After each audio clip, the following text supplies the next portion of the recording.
In the last chapter, we understood the concept of objects, the real-world instances that bring classes to life. But what makes object do something? That's where methods come in. A method in Java is like a reusable set of instructions. Instead of writing the same piece of code for the same logic again and again, you write it once inside a method and then simply call it whenever you need it. Methods save you from the repetition and makes your code much more cleaner and organized. Here's what we'll be covering in this chapter: understanding the structure of a method, learning about the return types, the input parameters, the method names, the method body. Then we'll understand how to create methods and invoke them in our application. We'll explore different types of methods, that is instance method, static method, void method, and parameterized methods. We'll expand upon the previous code example to add methods into it. We have already defined methods in the previous section for deposit, withdrawal, and check balance. We are going to spend some time understanding what those methods are doing, and we'll discuss some of the best practices while working with methods. By the end of this chapter, you will not only understand how to create and use methods, but also understand why they are essential in writing clean, modular, and scalable Java applications. So let's get into it, shall we?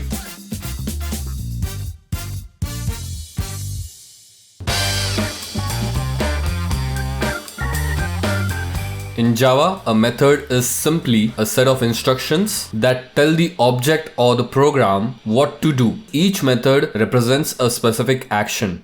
And the best part is you can reuse the method whenever you need that action to be performed, instead of writing the same set of steps over and over again. Now let's break down the method structure to understand its anatomy. The first one is the return type. This tells what the method will be returning back once its execution is complete. That is, once it has finished its task. For example, if you write a method to count the number of apples in a cart, it is going to return a value. It could be 5, it could be 10. So the integer value here is the return type for that method. And if a method is not returning any value, we are going to use void as the return type. So the return type could either be a data type, whatever the method is gonna return, or it could be void if the method is not going to return anything after it finishes its execution. Then comes the method name. This is the name of the method you're gonna give so that it could be called later in your application. So it should be something meaningful which represents the action of that method, and it's a good practice to follow the camel case naming convention and starting with the lowercase letter, like calculate total or print details. Then we have the parameter list, which is going to be as an input to this method. This provides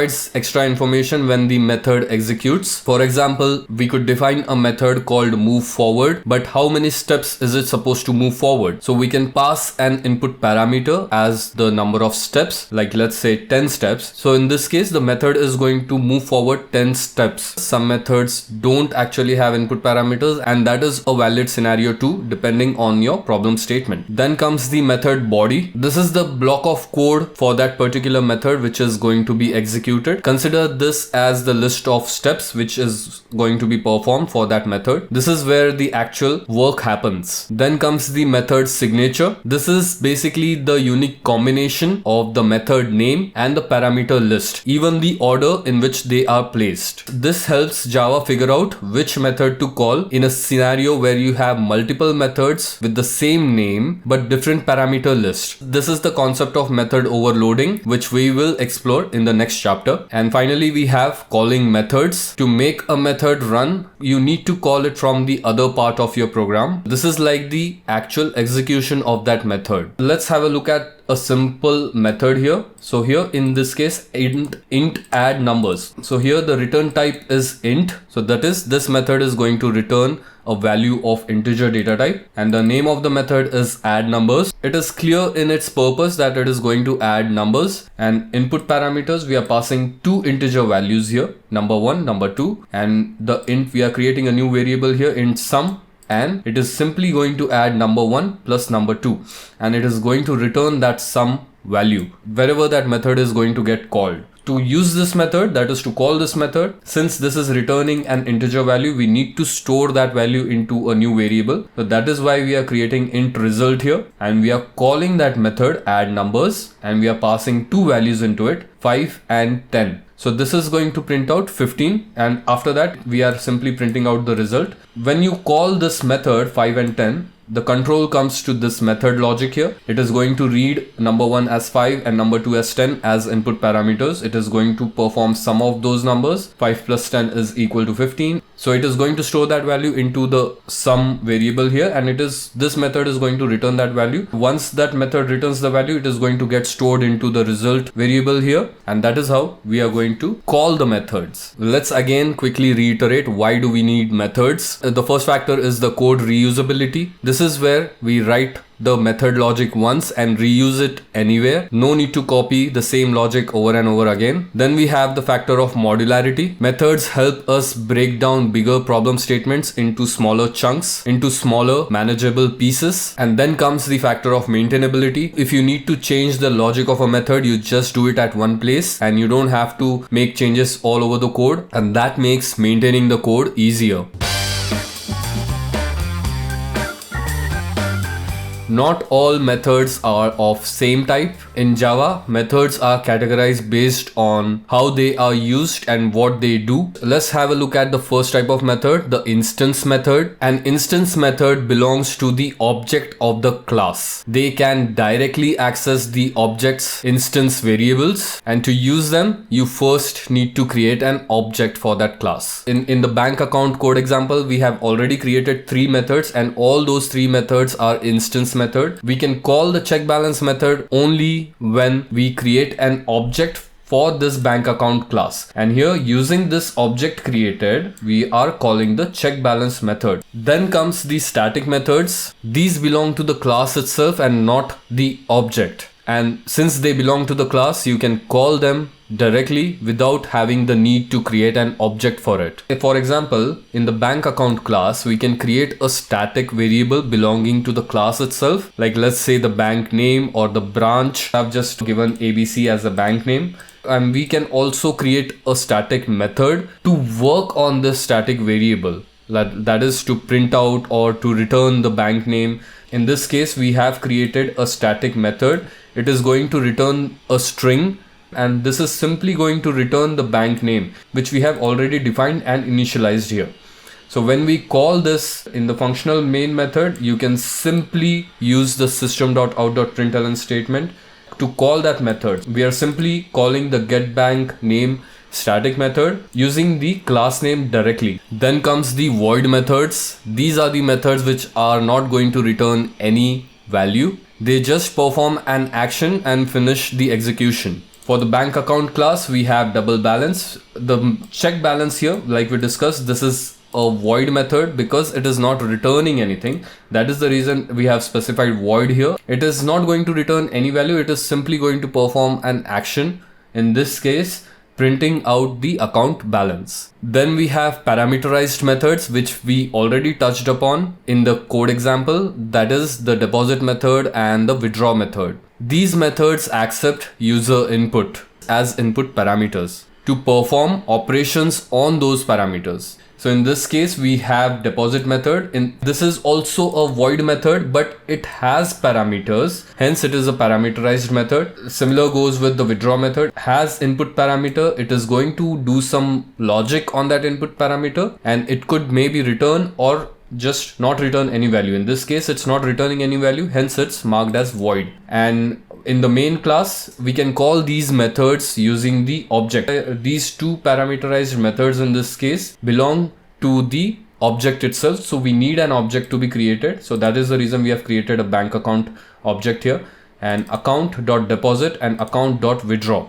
And in this case, we are passing input parameters as well as 2500 and 500. So this is how you are going to call parameterized methods and pass the user input in the form of input parameters to those methods. To summarize different types of methods, the first one is the instance method, which belongs to the object itself, and you need an object to be created to access these methods. Then comes the static methods, which belong to the class itself. You can call these methods directly into other part of your code using the class name itself. You don't need an object to be created to call the static methods. Then comes the void methods, which are just going to perform an action and finish its execution. They are not going to return any value of any data type in return. That is the reason the return type is marked as void. Finally, we have parameterized methods. These take input parameters and it does some logic on it, and it may or may not return value wherever that is called, depending on your use case. Let's quickly go through the code example. Let's try to visualize it, how it works. We had a banking system class which we created already in the previous chapter. We also had the account number, balance and account holder name, and the deposit, withdraw and check balance method. We are just adding another variable here. This is going to be the static variable, that is static field for this class, which is string bank name. And we are also creating a static method for it, which is string get bank name. And we can call this method directly using the class name here. In the main method in the previous chapter, we did discuss creation of objects and it assigning values to its fields, and working with methods like using objects to call the instance methods here. And here the bank account dot get bank name, this is where we are calling the static method of the bank account class using the bank account class name directly rather than using the object name here. To see that in code implementation, in addition to the existing fields, we can add a field called the bank name, the ABC Bank, and you see this is a static variable here. And now we can write a corresponding method to print out this bank name or return the bank name value. Let's write a simple method here that would be public static string get bank name, and this is simply going to return bank name. That is why we have string as the return type here. Let's save the program, and this we can call this directly in our application, that is our main class. Let's write a simple print statement called the bank name is equal to the bank name. This is the class name of the bank account, and here we are calling the static method directly, since static methods belong to the class itself, as you remember. Let's quickly have a look at all these methods just to reiterate. This is a static method which works on a class level. These three are the instance methods which work on object level. In this case, the deposit and the withdraw methods have input parameters. They are going to take double amount as input parameters, and they both are void methods since they are not returning anything. If you see this code logic, they are just performing some operations and they are just printing out the deposited amount, or if there is any error, it says that invalid deposit amount. The withdraw method here is also doing something similar. It's performing an action. It's not returning anything. That is the reason we have void as a return data type here. Same goes for the check balance. The check balance method here is not a parameterized method. It's a simple method. It doesn't take any input parameters, but it does print out the local field name for this class. So that is how it works. Now let's save the program and let's run the main class here. And you see the output, the deposited, account balance, the withdrawn. These are the instance method we are calling. The first one is the deposit method. The second one is the check balance method. The third one is the withdraw method. The fourth one is again the check balance method. And here, this is the static method which we created to get bank name. And that is how we are going to work with methods. In our code, we may need to write different types of methods based on our problem statement, and they all work together, making the system much more modular and easier to maintain. And that brings us to the ending of the code example.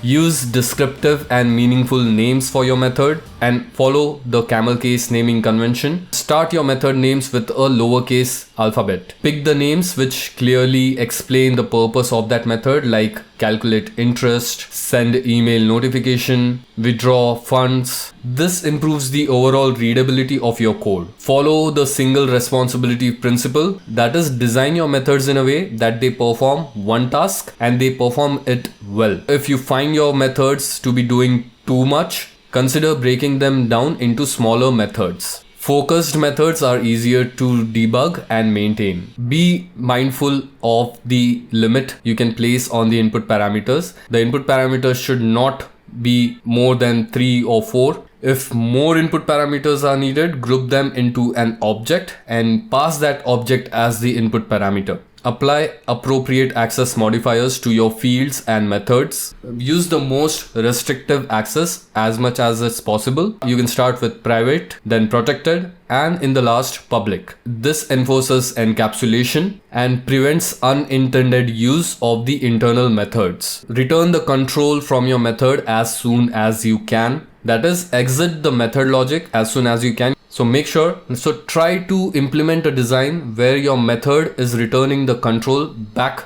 to the place where it's called as soon as it can, rather than having to execute the complete method logic.